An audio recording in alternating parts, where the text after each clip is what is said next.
Alright boys, so this week's Kengan Mega chapter may not seem like too much, but we have a few things to discuss that are pretty important and kinda building up characters who have been done pretty dirty in Kengan Mega so far, including Rihito and Sawpaing getting already some pretty huge improvements regarding their abilities, Hammer of Burma and the Razor's Edge. Of course, I'll be covering everything in today's video, so watch the end. Let's get into it. First off, we got some respect for our boy Mokinchi. So as we know in early Kengan Omega, when Rihito returned after his training with Kuroki, his first fight was against Mokinchi, where Rihito kinda low diffed, maybe mid diffed him. I'm gonna consider it a low diff. Being fair though, Mokinchi was still somewhat injured from the Ryan fight. That was his first fight back after his insane injury, so he wasn't really in peak condition, even though we do get some implications that he could be stronger than his Ashura version, but was more so not in peak condition like Rihito was. And now we learn in Kengan Mega chapter 184 that 1 year ago Mokinchi and Sawpaing had a Kengan fight, with Mokinchi actually winning that fight, most likely high diff, as he states the following: "I lost to Rihito, but somehow managed to edge out against Sawpaing, and the panel we see both of them severely injured. So he had a high diff fight with Sawpaing, which he was able to win. Of course, Sawpaing has improved over the last year, as he's had many Kengan fights with Segabahashi, who he now has potentially surpassed, at least base Seki, not talking about Marvelous Seki, which of course will most likely come out in the new Kengan Annihilation tournament. But more time for Mokinchi to get stronger and improve, so now Mokinchi is in the discussion of, I guess, the B tier characters in the story. I don't think Sawpaing, Rihito or Mokinchi belong in A tier. They're probably around the same tier as like Nitoku and Ludong Chen. Let's say they're the top of B tier, and then these characters around the middle of the range, around that. But that's pretty interesting stuff we got revealed this chapter, and building up Mokinchi a little bit more. Maybe he will return in the new Kengan Annihilation tournament as well. That could be pretty cool. And he is of course commentating on the match between Rihito and Sawpaing. Now, with all of this in mind, think about it like this. Rihito's losses in the series are to the following characters. He lost against Omen early Ashura, he lost against Kuroki in the Annihilation tournament, and he lost against Falcon in the Purgatory vs Kengan tournament. Sawpaing lost against Gaolang in the past, he lost against Ray in the Annihilation tournament, he lost against Mokinchi during the recent time skips, and he's lost against Segabahashi a few times in the recent time skips as well, at least from what we know about. Sawpaing defeated someone who Rihito lost against in Falcon. Rihito defeated someone who Sawpaing lost against in Mokinchi. I think Sawpaing defeating Falcon in the way he did is more impressive considering the circumstances around Mokinchi's loss, but that is pretty interesting as well, also considering the fact that Falcon could have been training under Kuroki as well during the time skips. Of course that isn't confirmed whatsoever, I just think it's likely considering his various interactions and where their kind of narrative was going. So Rihito getting revenge for his training buddy Falcon is a possibility, and Sawpaing doing what he does. Before I continue, if you're new to the channel Mysterious Weeb and enjoy fighting manga, that's what I provide on the channel, so consider hitting that subscribe button, it's greatly appreciated. Also, if you don't regularly hit the like button, it'll be kinda nice, but yeah, let's continue. So the other major thing I wanted to talk about is the clash between the Hammer of Burma and Rihito's Razor's Edge.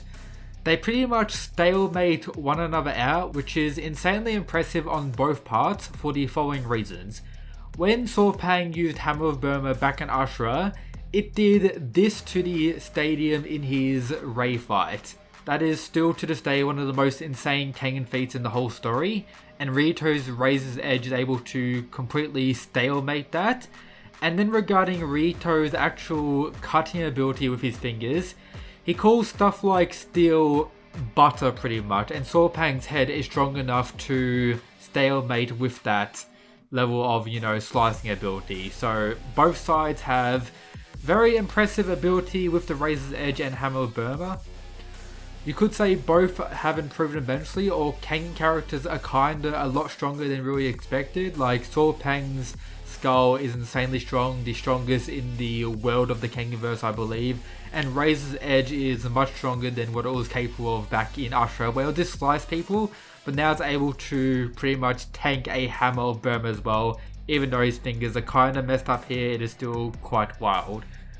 Regarding the exchanges we got between Sawpaing and Rihito this chapter, that was actually pretty great. Both of them throwing punches, just hitting one another, being relative when it comes to striking, and pretty much equal so far in this fight. It doesn't look like either of them are winning in any regard. Of course, Sawpaing going into this fight should be more injured than the likes of Rihito, but still the exchanges between both of them seem to be completely equal, so Rihito has improved quite a bit, as back in Ashura, Sawpaing would have absolutely destroyed Rihito, and we know Sawpaing has improved quite a bit since Ashura as well.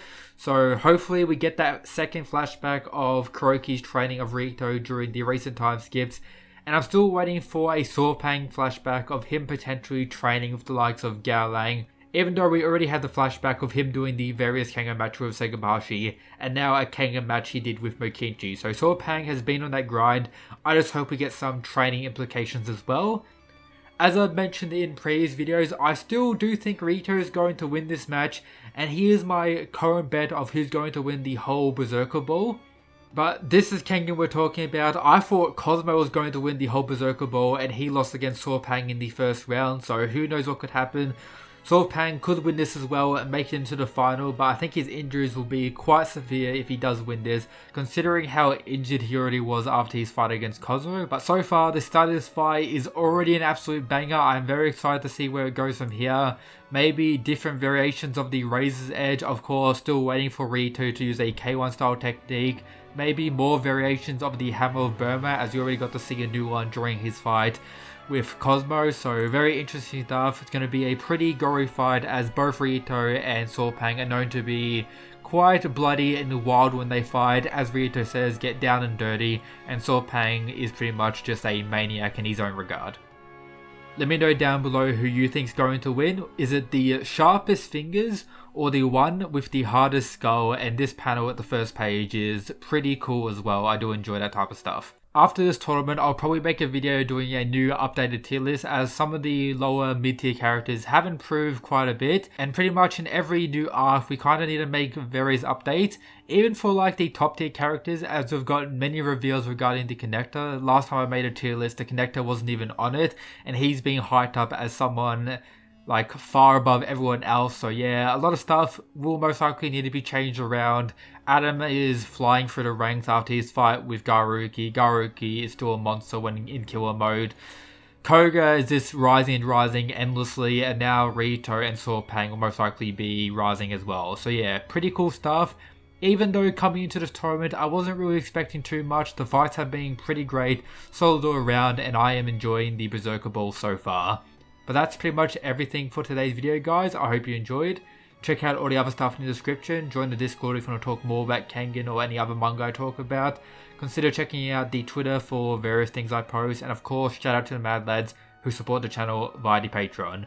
But this has been Mysterious Weeb in his mysterious outfit. That's it, guys. Peace.